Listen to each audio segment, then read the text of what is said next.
Merci d'être fidèle au programme de la RTM et bienvenue dans ce 14e numéro d'Actupo, votre émission qui passe en revue toute l'actualité politique nationale. Alors aujourd'hui, pour débattre donc des questions brûlantes de cette actualité politique, nous avons comme invité l'honorable député Cheikh Tidiane Diouf. Il est du parti Rewmi. Honorable, bonjour et bienvenue.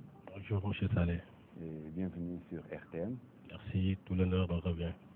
Avec nous également dans ce studio, M. Moustapha Gueye. Il est cadre à l'APR, par ailleurs directeur général de l'Agence nationale pour l'économie et la maîtrise de l'énergie. Monsieur Gueye, bonjour et bienvenue. Bonjour, M. Saleh, merci. Et je dis bonjour également à vos chers téléspectateurs. Merci. Alors, l'actualité est dominée par l'affaire Aïda Ndiongue. Ses avocats ont tenu un point presse pour fustiger la sortie du procureur de la République qui a révélé la fortune de la femme d'affaires qui s'élèverait à 47 milliards de francs CFA. Qu'est-ce que cela vous inspire? Je dirais tout simplement que les avocats d'Aïda Ndiongue, en organisant la conférence qu'ils ont organisée hier, étaient dans leur bon droit. C'est ce que nous attendons des avocats, ceux qui défendent bien leurs clients. Donc, je n'ai pas de commentaire particulier à faire là-dessus. J'appelle seulement les Sénégalais, en tout cas ceux qui soutiennent Mme Aïda Ndiongue, à la sérénité, sachant que nous sommes dans un pays de droit. Nous avons de fortes institutions qui fonctionnent comme elles devraient fonctionner.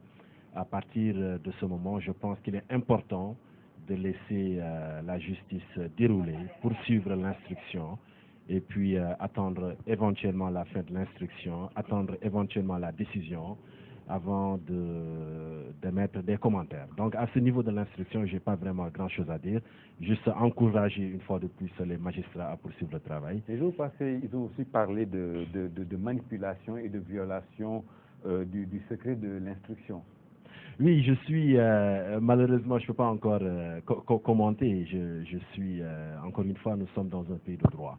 Tout à l'heure, en venant à l'émission, j'ai entendu l'Union des magistrats faire une déclaration et il disait qu'il ne condamnait pas du tout la sortie du procureur de la République. En tout cas, moi, en ce qui me concerne, j'attends une fois de plus la fin de l'instruction avant d'émettre un quelconque commentaire. Merci, M. Gueye. Honorable député, un commentaire là-dessus? Oui, permettez-moi tout d'abord de saluer mon co-débatteur, M. Moustapha Gueye. Ensuite, de saluer tous les téléspectateurs de Mochid TV.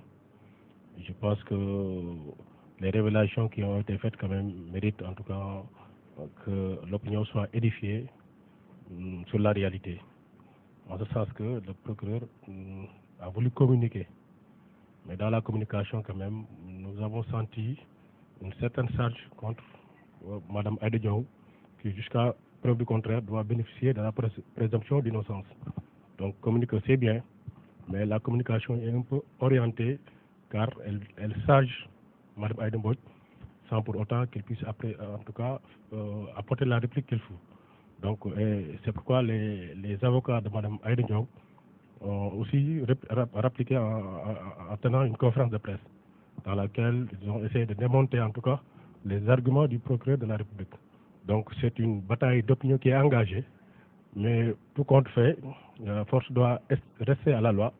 Nous sommes fondamentalement un pays de droit et qu'il faut continuer à faire en tout cas confiance à la justice de ce pays qui aura le déniement. Les avocats de l'ex-sénatrice libérale parlent aussi de manipulation et de violation du secret de l'instruction. Oui, c'est dans ce sens que je ne partage pas en tout cas l'option de communication du procureur. Parce que tout simplement, il a commenté. Parce qu'il ne s'est pas en tout cas tenu au fait. Il a commenté parce qu'en plus des 46 milliards 650 millions à qui on prête à Mme Aïda Ndiongue, excusez-moi, l'honorable député, de sa fortune personnelle, je crois qu'elle a essayé de montrer aux Sénégalais, en tout cas, que cette somme est tellement colossale, que cette somme est tellement importante aujourd'hui, que, en tout cas, toute l'opinion devait se soulever contre de tels faits. Parce que quand même, quand on prête à quelqu'un une aussi forte somme, 46 milliards, c'est pas quelque chose. Hein. Donc, une femme à qui on ne connaît pas en tout cas d'activité économique majeure, bien qu'elle soit une opératrice économique. Donc, c'est tellement grave que, en tout cas, les populations attendent des autorités judiciaires hein, que toute la lumière soit faite. Donc, c'est sur ces aspects de sa communication que nous ne partageons pas véritablement. Il fallait s'en tenir au fait, ne pas les, en tout cas, orienter dans le sens d'enfoncer Mme Aïda Ndiong, qui est actuellement sans défense, et de s'en tenir au fait. Merci, honorable. Vous ne croyez pas qu'avec toutes ces arrestations dans le cadre de la traque des biens supposés mal acquis sont à l'origine de la situation conflictuelle, en tout cas le climat social qui prévaut actuellement, M. Guy? Oui, je sais dire que la demande, la reddition des comptes, pour ne pas dire la traque des biens mal acquis, il ne faut pas l'oublier, c'est une demande sociale. Et c'est une forte demande sociale. Vous vous rappelez tous, avant la prise du pouvoir par son Excellence le Président Macky Sall, les Sénégalais d'une manière générale ont dit plus jamais ça. Et non seulement ils ont crié ce mot-là, mais en même temps ils ont demandé à ce que les auteurs de faits récriminés par la loi, comme les détournements de deniers publics, soient non seulement identifiés, mais également sanctionnés. Je pense que le président de la République se serait dédié s'il n'avait pas tout simplement inscrit son action et un point important de son programme politique dans le sens de la reddition des comptes. Non, je ne pense pas que la reddition des comptes, en tout cas l'opération de reddition des comptes, soit finalement un facteur de blocage, puisque, encore une fois, c'est une demande populaire. Et je suis de ceux qui pensent que, et je suis décideur public, hein, je suis de ceux qui pensent que à un moment donné de la gestion, il faut rendre compte aux Sénégalais, il faut rendre compte devant les Sénégalais. C'est ce que les autorités sont en train de faire et je pense que c'est une chose à saluer. Monsieur Guy, la CREI est encore mise en cause. Est-ce qu'elle a vraiment sa raison d'être? Ben, je ne pourrais pas malheureusement répondre à cette question. En tout cas, vous n'êtes pas sans savoir que les magistrats de la haute juridiction, pour ne pas dire la Cour suprême, ont exprimé leur opinion en disant qu'ils n'étaient pas compétents pour effectivement connaître cette affaire-là. La CREI, je pense qu'effectivement c'est une juridiction spéciale. Est-ce qu'il a sa place dans notre ordre juridictionnel? Est-ce qu'il n'a pas sa place dans notre ordre juridictionnel? Je pense que, comme on dit, on peut toujours se tenir une opinion. Où les mécanismes, en tout cas, de contrôle sont déjà en place. Nous avons notre organigramme, bien évidemment, nous avons notre architecture juridique, mais je n'ai pas encore vu une démonstration prouvant, en tout cas, la dangerosité de la CREI. Je ne vois pas d'acte qui la rende illégale, et encore une fois, la Cour suprême ne s'est pas prononcée en faveur de l'illégalité d'une telle cour. Moi, je pense qu'au moment où les droits des citoyens, les droits de l'homme sont pris en charge, au moment où les droits de la défense sont respectés, au moment où nous vivons dans une démocratie, où les institutions sont solides, je ne pense pas qu'il faille avoir peur d'une cour. D'autant plus que ce sont des magistrats expérimentés qui composent la cour et que dans tous les cas, la société civile est là, l'opposition est là, tout le monde veille au grain. Je ne pense pas qu'il faille parler... On parle aussi souvent de justice sélective, en tout cas dans cet camp. Ben, je ne vois pas là où la justice est sélective. Encore une fois, la reddition des comptes, c'est une demande populaire. Le temps de la justice n'est pas le temps des hommes comme vous et moi. Les personnalités qui ont eu à gérer des deniers publics et qui sont connues pour avoir fauté sont appelées à tour de rôle. À partir de ce moment-là, on ne peut pas parler, bien évidemment, de justice sélective. Merci, M. Gueye. Honorable Cheikh Tidiane Diouf. Je pense que le débat sur la CREI, quand même, c'est un débat de juristes. Et nous sommes experts dans d'autres domaines. Donc, tout ce qu'on peut soutenir, c'est que, en tout cas, ce combat-là est le combat du peuple. C'est une volonté populaire que ceux qui ont eu à gérer les fonds publics, en tout cas, rendent compte de la gestion. Je crois que c'est un principe normal, en tout cas populaire, partagé par tout le monde. Maintenant, c'est dans le modus operandi que ça pose problème souvent. Parce qu'il y en a qui, mes amis, en tout cas de l'autre côté du PDS et autres, pensent que, en fait, c'est la politique qui guide tout cela. C'est un règlement de compte politique mais ce n'est pas un autre besoin qui fonde en tout cas la naissance de cette CREI. Bon. Mais tout compte fait, quelle que soit par ailleurs la Cour qui mise en œuvre, le problème c'est que la réalité puisse éclore. Le Sénégal est un pays qui a besoin de ce sous, qui a beaucoup de problèmes. Je suis avec moi un expert, un grand décideur dans le domaine de l'énergie. Nous avons beaucoup d'investissements à faire dans les infrastructures, dans les écoles, dans la santé, hein, donc dans l'emploi des jeunes. Donc on ne peut pas accepter que des personnes puissent en tout cas s'enrichir sur le dos du peuple. Parce que même personne ne peut accepter cela. Donc il faudrait que, en tout cas, que les enquêtes soient faites, que ceux qui ont à y détourner vraiment les fonds publics puissent les retourner et être sanctionnés. Mais dans aussi le respect de la présomption d'innocence et du respect des droits et des libertés humaines. Donc c'est tout ce que nous demandons, c'est qu'il y ait un procès équitable, que les procédures judiciaires soient respectées et que ça ne soit pas aussi une procédure guidée vers une classe politique donnée au détriment ou au profit d'une autre classe. Et sur cela aussi, moi j'ai quelques appréhensions parce que en tout cas, on poursuit Mme Aïda Diong d'avoir détourné l'argent du fonds de Diahaï par rapport aux produits phytosanitaires. Ce dossier-là est passé par nous à l'Assemblée. Mais il y a des hommes d'affaires aujourd'hui qui ont eu à bénéficier de ces marchés-là et qui n'ont pas livré et qui sont aujourd'hui en toute liberté. Donc c'est ce genre de problème-là qui font poser un certain nombre de questions. Donc il faut que la justice soit égale pour tout le monde et soit applicable pour tout le monde. Car le caractère de la loi, c'est son impartialité, sa généralité, elle doit s'appliquer à tout le monde. Donc en tout cas, c'est quelques problèmes-là qui nous laissent un peu pantois par rapport en tout cas aux agissements des hommes qui doivent faire valoir la justice au niveau de ce pays.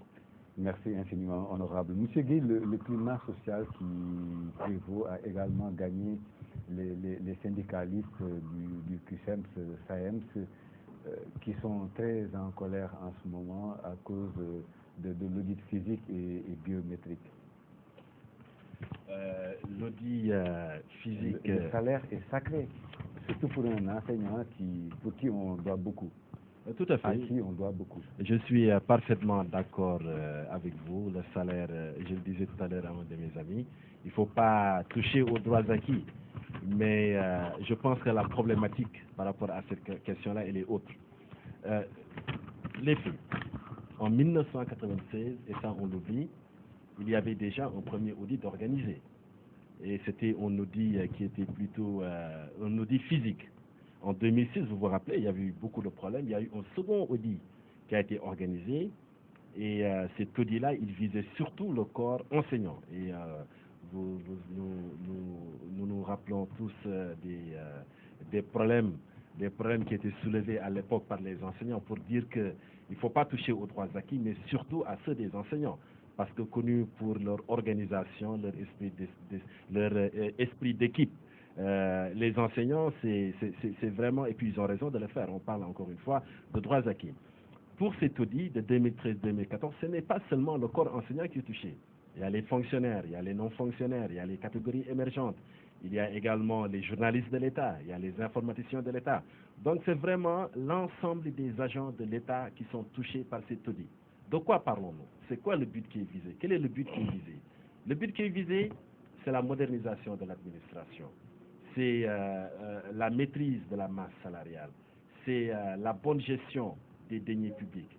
C'est vraiment l'utilisation rationnelle des ressources de l'État. Donc c'est ça, l'audit de la fonction publique, vraiment, ça entre dans ce cadre-là, avec à la clé la production d'outils performants de suivi-évaluation de la masse salariale, de l'administration. En fait, ce n'est vraiment pas, comment dire, c'est pas un audit spectacle, si vous voulez. Il y a déjà eu des audits et le Sénégal en est à son troisième audit et il y aura d'autres audits qui vont être organisés. Maintenant, le but, ce n'est pas de créer des problèmes au corps enseignant. Bien entendu, maintenant, s'il y a des fautes qui sont découvertes, il va falloir les régler. S'il y a des gens que l'audit a permis d'identifier comme ayant produit les papiers qu'il ne fallait pas produire, peut-être qu'il faille les mettre dans un panier, etc., etc. Mais encore une fois, c'est vraiment pas une opération qui est destinée au corps enseignant ou bien au corps interne des hôpitaux. Ça entre une fois de plus dans le cadre normal de la modernisation de l'administration. Il y a aussi que le grand cadre menace de malmener le gouvernement. Il compte même marcher jusqu'au palais. Il ne faut pas marcher jusqu'au palais. Le président de la République, c'est une grande institution dans ce pays. Je ne pense pas que ce soit une bonne façon de régler les problèmes. Encore une fois, il y a des gens qui sont vraiment dans des cas de réel contentieux qu'il va falloir étudier peut-être au cas par cas. Il y en a d'autres, leur situation ne pose aucun problème. Et quoi qu'il en soit, quelles que soient les situations, il faut que les Sénégalais apprennent du moins à régler leurs problèmes dans le dialogue, dans un esprit de dialogue et de consensus. Merci, M. Gueye. Honorable, est-ce une bonne chose pour ces enseignants à qui nous devons beaucoup de retenir comme ça leur salaire? Qu'est-ce que cela vous dit? Oui, je pense que le problème de l'école, quand même, c'est un problème récurrent. Ce n'est pas dû exclusivement au problème d'audit. Je suis convaincu que sans les audits, l'école allait avoir des problèmes. C'est un problème récurrent. À chaque fois, on repose sur la table de vieilles doléances depuis un certain nombre d'années. Mais tout compte fait aussi, cette année-ci, ils ont été un peu, en tout cas, piétinés dans leurs droits. D'autant plus que dans le processus même d'identification des agents de la fonction publique, je crois qu'il y a quelques couacs dans le processus, surtout dans la régularisation des agents à qui on croit en tout cas n'être pas en position, n'être pas dans les conditions requises. Je crois qu'il ne fallait pas d'un coup couper leur salaire. Nous ne savons pas dans quelles conditions ils sont, dans quelle localité ils sont, parce qu'il y a des gens qui vont faire 1000 km pour se faire régulariser, alors que c'était la fin du mois. Et on sait que tous les fins du mois sont extrêmement difficiles pour les fonctionnaires, pour tous les gorgolos d'ailleurs, pour nous-mêmes, hommes politiques, le DG est là. Donc, faire venir quelqu'un pour un déplacement de 1000 km, alors qu'il sert l'État loyalement depuis un certain nombre d'années, sans aucune autre forme de procédure, je crois que c'est de la forfaiture quand même. C'est ce genre d'action-là que nous ne partageons pas. Mais le processus d'audit est un processus normal dans toute organisation, dans tout fonctionnement. Parce qu'il y a beaucoup de problèmes au niveau de la fonction publique. La masse salariale n'est pas maîtrisée, le personnel n'est pas maîtrisé. Tout cela, il fallait opérer un audit pour avoir les chiffres exacts, le bon chiffre. Donc, dans le principe, nous sommes tous d'accord. Maintenant, il y a eu dans cet audit, dans le processus final, 121 754 cas qui n'ont pas de problème. Il y a eu aussi 11 629 qu'on a classés dans le fameux panier jaune. C'est ces 11 629 là qui sont en train de créer le ras-de-bol. C'est à la fin du mois, la fin de l'année, avec les fêtes de fin d'année, il y avait beaucoup de choses à régler à la fois, et vraiment, la tabaski et tout cela, et ils ont vu leur salaire coupé, sans autre forme de processus. Je crois qu'ils pouvaient avoir en tout cas une solution médiane, comme c'est des gens à qui on prête une certaine irrégularité. On pouvait, à partir de leur position, leur dire de justifier, leur donner un délai, mais de ne pas opérer comme le ministère, en tout cas, ou l'ADE a opéré. Il fallait leur donner un temps et leur demander de régulariser la situation en leur donnant les pièces administratives requises. Il y a justement aussi, honorable, que l'on pointe un doigt accusateur sur le logiciel utilisé par cette direction, donc cette agence de l'informatique de l'État. Oui, le logiciel, c'est les hommes. Le logiciel, il est immatériel, on ne peut pas l'accuser. C'est les hommes qui sont chargés de le mettre en œuvre. C'est à ces hommes-là qu'incombe toute cette responsabilité. Donc vraiment, mais ce n'est pas une raison fondamentale de vouloir bloquer l'administration de ce pays ou l'éducation de ce pays. Je crois qu'il y a eu des impairs quelque part. Il faut les corriger. Le ministère doit avoir la sobriété de présenter ses excuses à ces gens, ces vaillants agents de la fonction publique. Moi, j'en connais des cadres, des inspecteurs de trésor, des inspecteurs de douane, des gens qui ont 30 ans dans la haute hiérarchie administrative, qui ont vu leur salaire coupé et qui ont fait tout le processus de le rythme. Donc il y a eu des impairs et que dans pareil cas, en tout cas, le ministère de la fonction publique doit pouvoir présenter ses excuses et qu'on dépasse ce problème, quoi. Merci, merci honorable DG. Il y a vraiment des injustices, en tout cas un préjudice subi par ces fonctionnaires. Oui, comme l'a dit l'honorable député, le travail qui a été réalisé, qui a été fait, c'est le travail des hommes. Et comme vous le savez, l'œuvre humaine étant par nature imparfaite, je pense que c'est normal qu'il y ait quelques erreurs notées ça et là. Mais encore une fois, il faut en revenir au but qui a été visé, c'est vrai, en tirer les leçons et puis essayer d'avancer. Juste signaler que par rapport à la Commission nationale du traitement des cas de contentieux, parce qu'il y a une commission qui traite de ça, juste signaler qu'il y a des personnes quand même, de très hauts techniciens qui composent cette commission. Je pense à l'IG François Collin, je pense au ministre de la fonction publique, à son directeur de cabinet, je pense également au DG de l'ADIE. Et toutes ces personnalités sont connues quand même pour leur sens élevé des responsabilités. Et c'est la raison pour laquelle j'ai aucun doute qu'une solution définitive sera trouvée, en tout cas par rapport à tous ces cas qui figurent dans ce qu'ils ont appelé le panier jaune. Merci infiniment, M. Guy. Alors, un autre point qui me semble important, nous sommes à quelques mois des échéances électorales, les locales. Comment comptez-vous aller à l'assaut des porteurs de voix dans votre localité à Diourbel? Écoutez, nous sommes pour la discipline de parti. Comme vous le savez, le président de la République, il y croit. Et par-delà la discipline de parti, il croit également à la démocratie apaisée. Et c'est parce qu'il y a une forte croyance en cette démocratie apaisée que nous appelons au sein de l'APR, que le président de la République appelle, que la première ministre également appelle à l'unité, à l'unité de tous les militants de l'APR, mais au-delà également à l'unité au sein du Benno Bokk Yakaar, à l'unité également au sein de la future alliance qui va être mise en place, ou au sein de Macky 2012. C'est juste pour vous dire que nous sommes prêts à y aller avec tous les mouvements, tous les partis qui ont bien voulu accompagner le président de la République jusque-là, que ce soit dans le cadre de Macky 2012, que ce soit dans le cadre de Benno. Est-ce que vous avez l'intention de briguer à la magistrature de la ville à Diourbel? La question, elle est très intéressante, mais malheureusement, la réponse serait prématurée. Pourquoi je le dis? Parce que tout simplement, je suis avec d'autres camarades de parti qui ont également un amour immense pour la région, pour le département, pour la ville de Diourbel. Nous allons discuter entre nous. Et je pense que, Inch'Allah, une solution, il y aura en tout cas, il y aura une personne en tout cas qui sera désignée et puis qui remportera l'avis de la majorité et nous serons derrière cette personne, que ce soit moi ou une autre personnalité. Merci M. Guy. Honorable, dernièrement vous avez fait une démonstration de force à Diourbel. À Diourbel, votre parti le Réuni était la semaine dernière, le week-end dernier à Diourbel, où véritablement vous avez fait une démonstration de force. Comptez-vous barrer la route à la majorité présidentielle? Oui, ce n'est pas une question de barrer la route, mais c'est une question de vie démocratique. Nous sommes un parti organisé et nous aspirons demain, en tout cas, à diriger ce pays.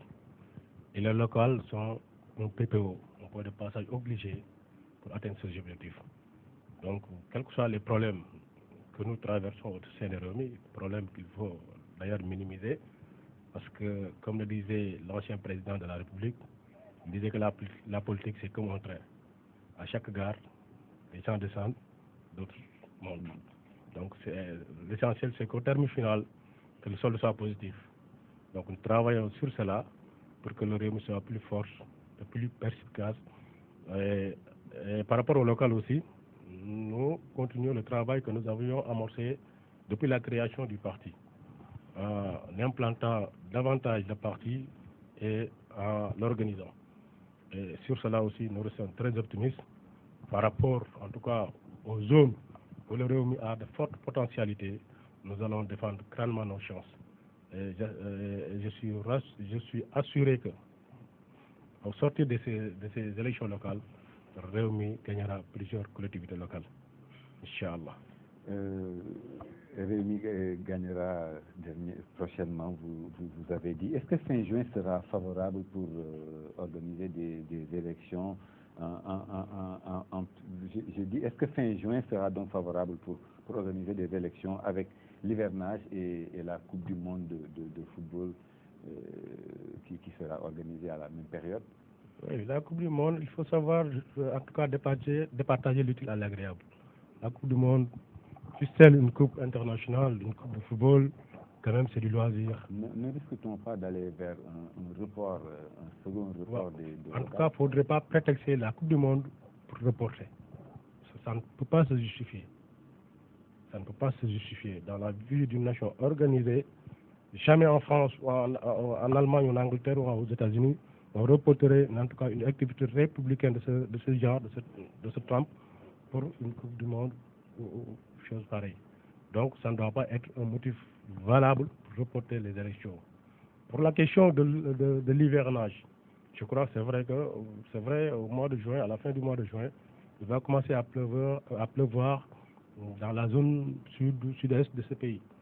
Mais moi, je viens d'être élu à l'Assemblée nationale et j'ai battu campagne tout le mois de juillet pour être élu. Donc ça aussi, il y a une jurisprudence en tant sens. Donc on ne peut pas dire que c'est parce qu'il y a le Ramadan. Il y en a même qui parlent de Ramadan, les Faïens et les Ngomènes là, pour dire qu'on ne peut pas organiser des élections dans le Ramadan. Donc en tout cas, on essaie de trouver des prétextes pour reporter. Mais je crois que, quelle que soit la date, en tout cas retenue, personne ne pourra être prêt à 100%. Mais la jeunesse est majoritaire dans l'électorat. Oui. Avec cet argumentaire de l'organisation de la Coupe du Monde, ne sera-t-il pas possible, ne se posera-t-il pas un problème de taux de participation? Absolument pas. Absolument pas. Les Sénégalais sont d'excellents citoyens et qui savent aussi en tout cas les différents enjeux. Ils savent que l'enjeu maintenant des pouvoirs locaux dans le cadre de l'acte 3 de la décentralisation est capital pour faire, en tout cas, développer leurs différentes communes, leurs communautés. Donc, ça peut pas, la Coupe du Monde ne peut pas les empêcher, en tout cas à date issue, de participer au processus électoral et de faire les élections, de proclamer les résultats. Donc, la jeunesse est devenue de plus en plus consciente par rapport à cela. Donc, je crois que le président a pris l'engagement ferme, en tout cas, d'être échu les élections locales. Ni la PR, ni les PDS, ni personne ne sera prêt. Mais il faut l'organiser pour respecter, en tout cas, la République. Parce qu'ils ont dit que la République, avant la patrie, et eux-mêmes, ils appellent leur parti Alliance pour la République. Je ne vois pas pourquoi ils vont prendre des mesures qui affaibliraient la République. Merci infiniment, honorable. Le calendrier républicain doit être respecté. En tant que républicain, est-ce que vous pensez que fin juin sera favorable pour la tenue de ces élections? Enfin, il faut dire que moi, je suis du même avis que l'honorable député Cheikh Tidiane Diouf. En tout cas, jusqu'à maintenant, l'Alliance pour la République n'a posé aucun acte qui va dans le sens du report des élections. La semaine dernière, nous avons tous vu le ministre de la décentralisation, Maître Youm, faire le tour du Sénégal avec la caravane de l'acte 3 de la décentralisation. Je pense que c'était pour marquer le coup et puis donner un signal fort également que les élections vont se tenir à bonne date. Donc je ne me fais pas de soucis par rapport à cela. Je ne me fais pas également de soucis par rapport à notre préparation. Je pense qu'au niveau de l'APR, et mes camarades apéristes ne vont pas me démentir, en tout cas au niveau de Diourbel, nous sommes prêts parce que nous n'avons jamais arrêté le travail depuis les dernières élections législatives. Il y a un travail avec le comité qui est en train de se faire et qui se poursuit, un travail de massification à la base parce que notre parti n'est pas structuré encore à la base. Donc je pense que oui, nous serons prêts en tout cas pour la date prévue. Donc vous ne pensez pas qu'il risque d'avoir un problème de taux de participation? Je ne dis pas qu'il n'y aura pas un problème de participation parce qu'il y a des élections qui ont déjà été organisées au Sénégal et qui ont posé le problème de la faiblesse du taux de participation. Mais je suis encore une fois d'accord avec mon ami l'honorable député Cheikh Tidiane Diouf.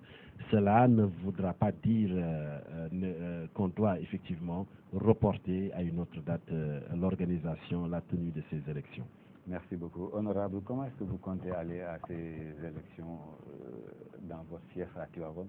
Oui, de la manière la plus sereine possible.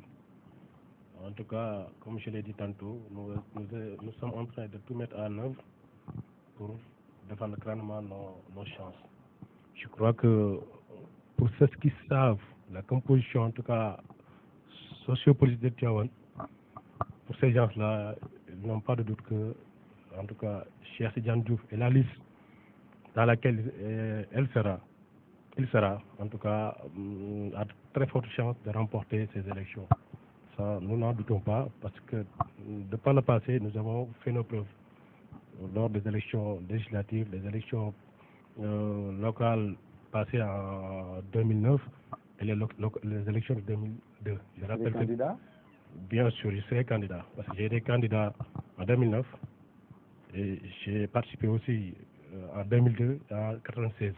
Donc je ne vois pas ce qui est changé entre temps pour que je renonce à ma candidature. Mais tout cela se fera dans le cadre, en tout cas, d'un grand ensemble avec des échanges avec tous les acteurs concernés, parce que fondamentalement, je continue à soutenir que le problème des élections locales, c'est un problème de localité. C'est le problème aux populations qui sont dans la localité donnée, qui doivent s'organiser. Les partis politiques, c'est des supports, mais en réalité, la dernière décision doit revenir de la base, doit émaner de la base. Nous, en tout cas, à Tivaouane, nous allons essayer, en tout cas, de rassembler le plus largement possible les fils de Tivaouane, de toute compétence, de toute obédience, pour ensemble aller concourir au suffrage des populations, enfin redresser tout ce qui a été fait depuis lors et qui aujourd'hui a des impacts très négatifs dans le développement de cette sainte communauté, de cette sainte ville. Honorable, vous avez organisé dernièrement la 72e édition du Gamou annuel de Tivaouane, qui avait justement refusé du monde cette année encore des contraintes d'espace faisant que cette commune de Tivaouane, la ville sainte, peine à en tout cas contenir les besoins des populations en termes d'habitat. Quelles sont les solutions que vous préconisez? Oui, la première solution d'abord, c'est d'essayer d'exploiter en tout cas les immenses superficies qui nous ont été léguées, qui nous ont été attribuées tout récemment avec le président Wade. En effet, Tivaouane, dans sa configuration actuelle, a des limites objectives. Elle n'avait plus de surface de superficie. Elle était entourée par 3 communautés rurales et que conséquemment, il n'y avait plus de perspectives urbanistes. Maintenant, avec l'extension de la commune, il y a des possibilités de faire de nouveaux lotissements, des aménagements urbains et de donner en tout cas à la ville beaucoup plus d'espace pour pouvoir investir sur des infrastructures, mais aussi investir sur l'habitat. Et je crois que l'appel qui a été fait et qui continue d'être fait par le porte-parole du Khalif de la famille Sissani Abdou Aziz, pour que l'État, en fin de compte, réalise le programme, ce fameux programme qu'ils ont théorisé sur tous les points, partout ailleurs. Il est temps que cet État-là commence en tout cas à réaliser ses projets. Comment êtes-vous justement avec ce plan spécial sur 5 ans, avec cette enveloppe de 20 milliards CFA par an, le décret portant l'extension en tout cas de la ville sur 7000 hectares avait été signé donc par le président Wade?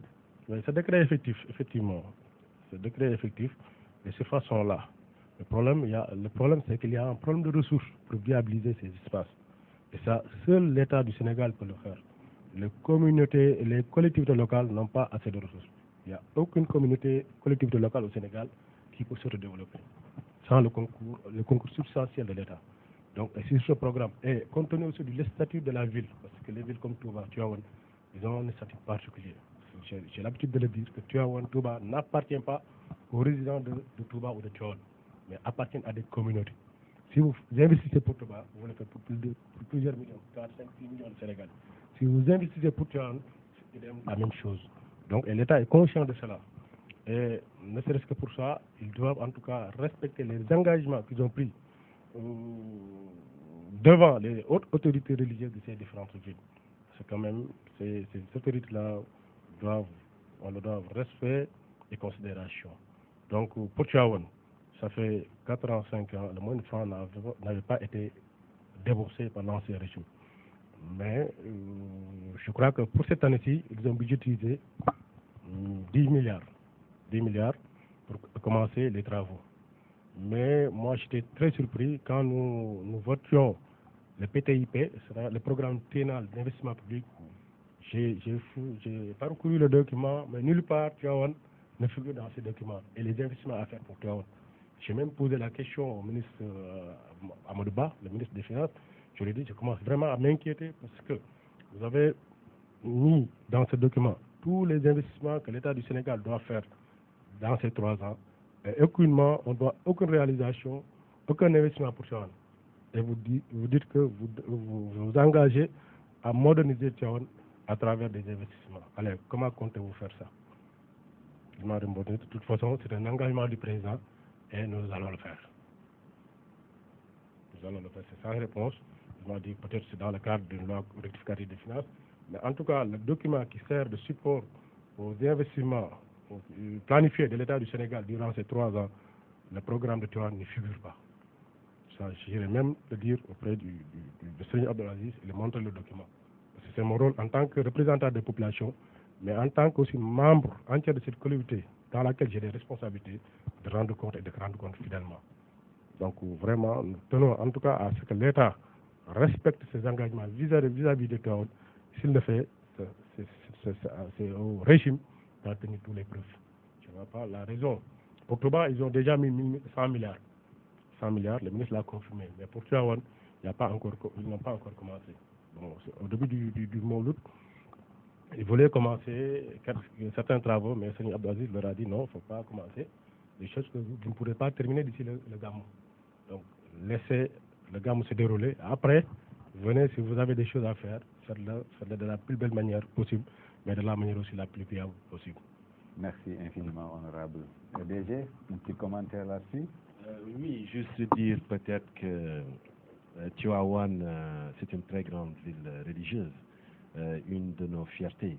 Et il n'y a aucune raison qu'il n'y ait pas de programme spécial pour Tivaouane. De la même manière, l'honorable député l'a dit, le président de la République a prévu un programme spécial pour Touba. De la même manière, il a dit des choses très importantes au niveau des infrastructures vont être faites pour Tivaouane. Et j'ai l'habitude de le dire, le président Macky Sall, c'est un homme de parole et s'il nous donne sa parole, on la prend. Je n'ai aucun doute que Tivaouane ne sera pas oublié, il ne peut en être autrement. Merci infiniment. L'actualité, c'est aussi la baisse du prix du loyer. La loi vient d'être votée par les députés à l'unanimité. La mesure est-elle opportune et possible, M. Gueye? Est-elle opportune? Les populations vous répondront, en tout cas dans l'écrasante majorité, oui. Je rappelle que cette position du président de la République rencontre le soutien populaire. On peut dire que partout, que ce soit dans la banlieue ou dans le reste de Dakar et dans le reste du Sénégal, les populations adhèrent à cette décision politique du président de la République. Peut-être ajouter que le rapport entre le prix des intrants, le prix des biens immobiliers, là je parle du terrain, je parle du bâtiment, et le prix du loyer, ce rapport-là, si on l'étudie au début, dans la période se situant années 80-90, on se rend compte que le marché était équilibré. Il y avait une certaine stabilité, même s'il y a on va dire, même s'il y avait une courbe qui faisait sa progression, mais la progression était vraiment maîtrisée d'une manière linéaire. À partir de 2000, on ne retrouve plus cet équilibre. À partir de 2000, là, on l'a vu, on a parlé de crise en Côte d'Ivoire, on a parlé de l'envoi des migrants qui a doublé pendant cette période-là. Mais toujours est-il que les prix également du loyer ont vraiment connu un envol considérable. Et pourtant, si on étudie la chose de plus près, on se rend compte que dans les années 80, le sac de ciment était plus cher que maintenant. Dans les années 80, le sac de ciment, il ne coûtait pas moins de 6 400 francs, alors qu'actuellement, en 2013, le sac de ciment, il est coté à 3 200 francs. On peut se poser la question de savoir pourquoi effectivement les loyers, en tout cas le prix, la location, pourquoi ça ne correspond plus à la valeur réelle des biens immobiliers. Et je pense que c'est une équation qui était là.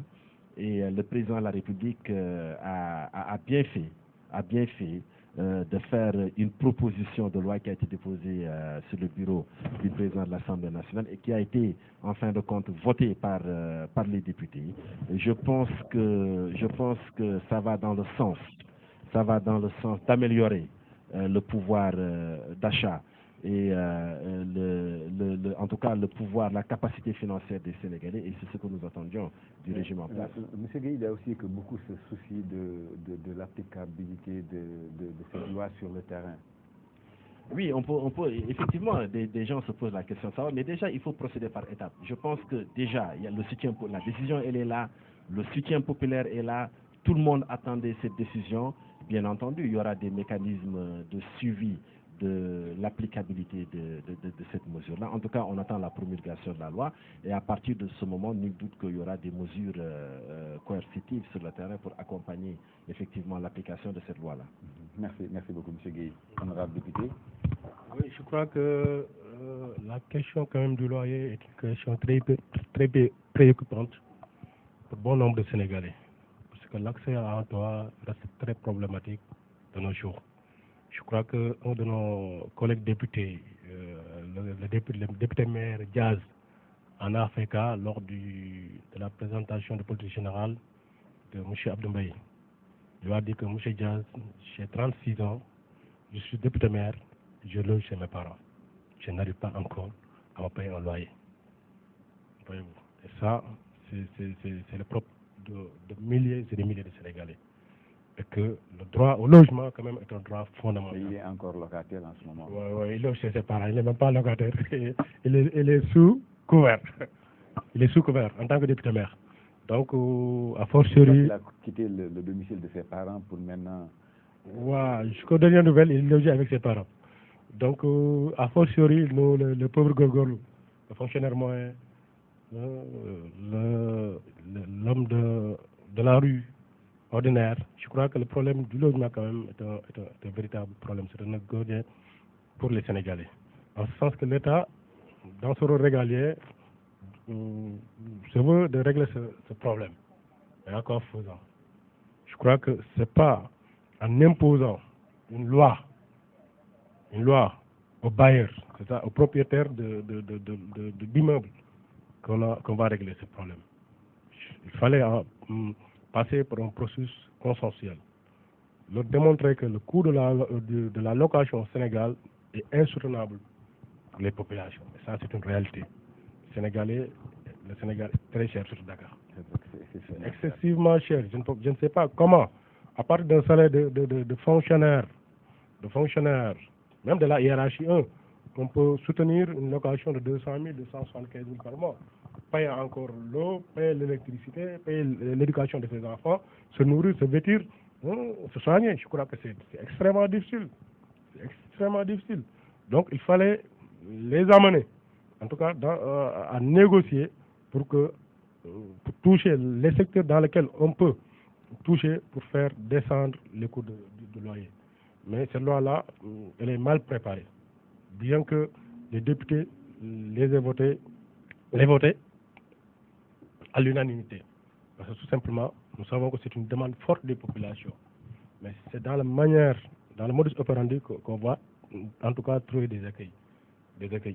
Parce que, au lieu de jouer, d'abord, l'État pouvait jouer sur la TVA, même si au niveau sous-régional, il y a des contraintes qui font qu'on ne peut pas toucher à certaines choses. Mais sur l'impôt bâti, l'État pour toucher là-bas.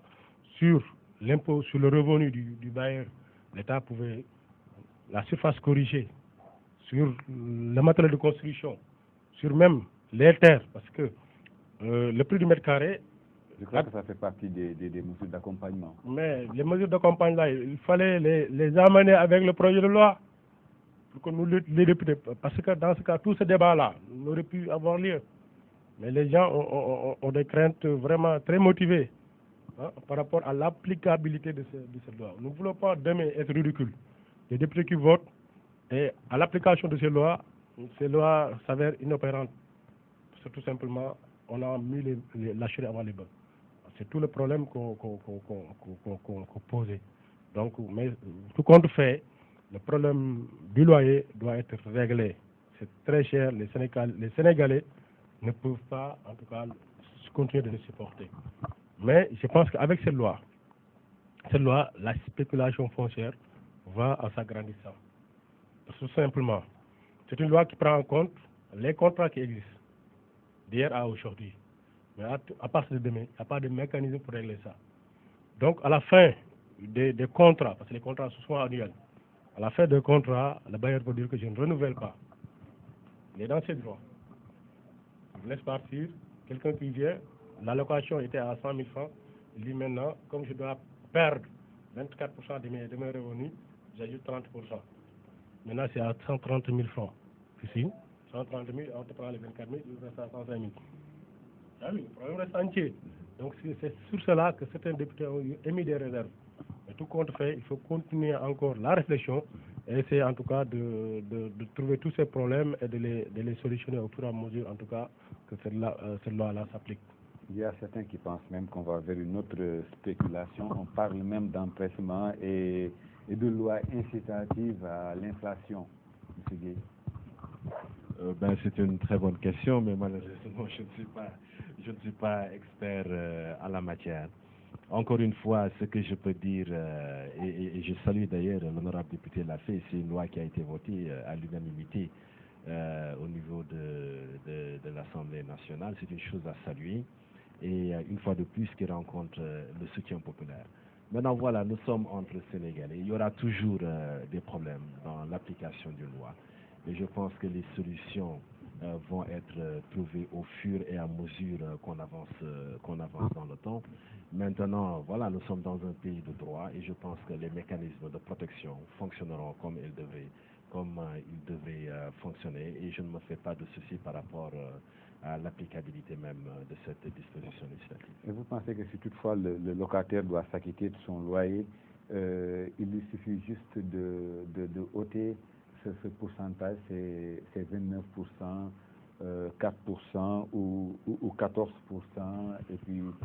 Voilà, moi je pense qu'il faudra éviter les situations porteurs de conflits.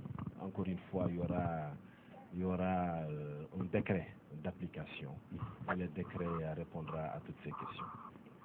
Donc c'est du côté maintenant du chef de l'État qui doit signer justement ce décret d'application pour sa promulgation. Voilà, tout à fait. Et à partir de ce moment-là, nous connaîtrons les modalités d'application de cette loi.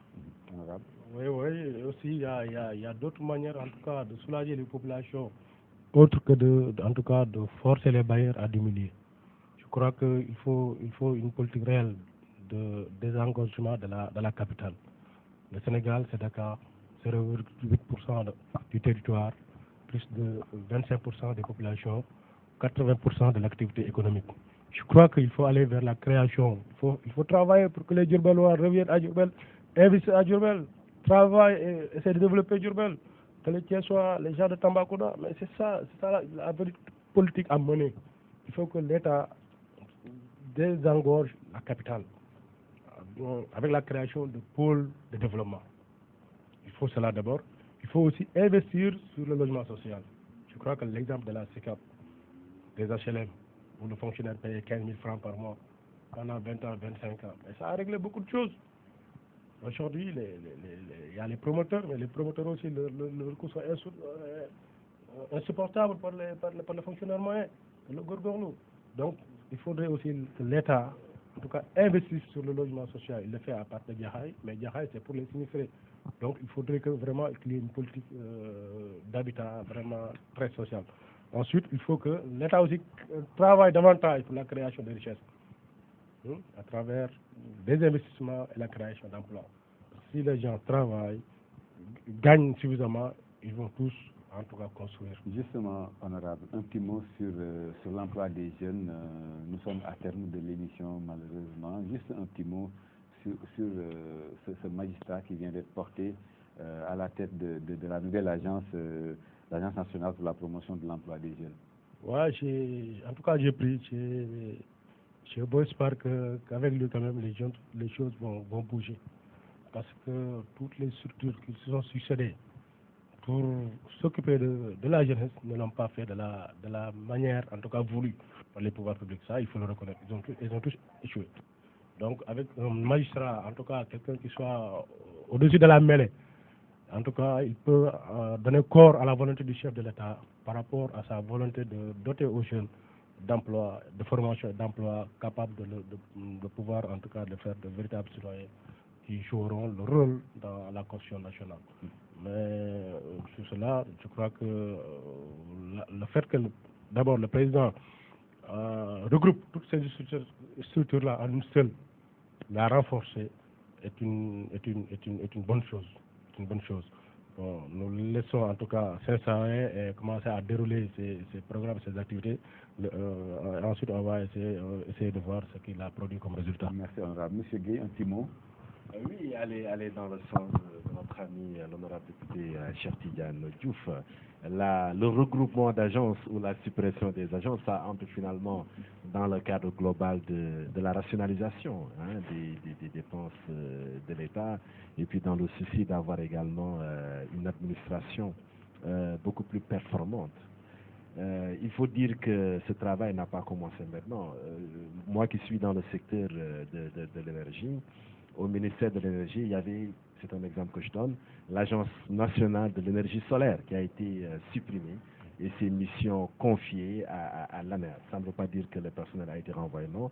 C'était plutôt un regroupement des missions assignées aux différentes agences. Donc c'est dans ce cadre-là, c'est comme ça qu'il faut voir les choses et puis prier pour le nouveau directeur de l'Agence nationale pour la promotion de l'emploi des jeunes, qu'il réussisse la mission à lui confier par le président de la République. Le mot de la fin. Le mot de la fin, vous remercier, et puis remercier les téléspectateurs, remercier également Monsieur Cheikh Tidiane Diouf d'avoir permis ce débat très civilisé, et vous féliciter également de l'opportunité que vous nous donnez de réagir à chaud sur l'actualité. Merci infiniment, M. Gueye. Honorable, pour dernier mot. Je vais marcher sur le pas de mon co-débatteur, M. Gueye.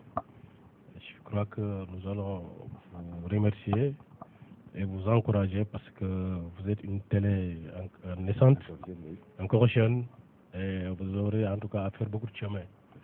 Donc nous vous souhaitons bon vent. Et vous féliciter par rapport au travail que vous avez abattu à Tivaouane durant cette présente édition du Gamou. Nous étions avec vous sur place et nous vous avons vu à l'œuvre.